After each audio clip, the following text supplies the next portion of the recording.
bonsoir, bienvenue sur le plateau de Ce soir ou jamais. Peut-on changer les choses en faisant les gros yeux ou en tapant du poing sur la table ?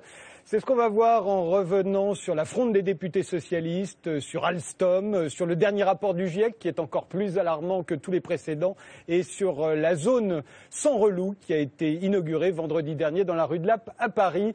On en débat ce soir avec Marie-Noëlle Lienemann. Vous avez été ministre du Logement, du gouvernement de Pierre Bérégovoy et du gouvernement de Lionel Jospin, députée européenne pendant 16 ans. Vous êtes aujourd'hui sénatrice socialiste. Vous avez fait partie des 90 frondeurs du PS, les 90 signataires d'un texte appelant le gouvernement de Manuel Valls à changer de politique et réclamant un nouveau contrat de majorité.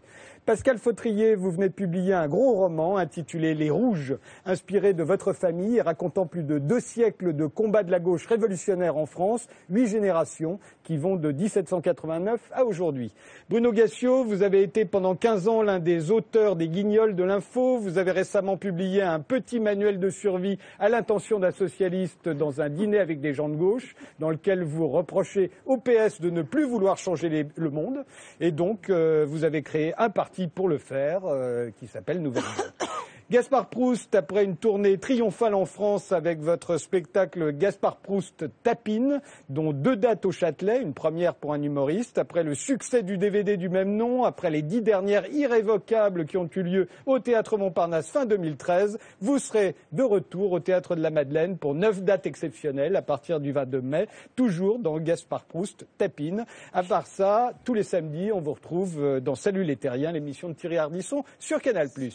Nicolas Lecossin, vous êtes économiste, directeur de l'IREF, l'Institut de recherche économique et fiscale. Votre nouvel essai, L'obsession antilibérale française, ses causes et ses conséquences, vient juste de paraître. C'est un réquisitoire contre l'hypertrophie de la puissance publique, qu'elle soit de gauche ou de droite. Pierre Conessa, vous êtes historien, vous êtes l'auteur des Mécaniques du chaos, Buchisme, prolifération et terrorisme, c'était en 2007, de La fabrication de l'ennemi ou Comment tuer avec sa conscience pour soi en 2011.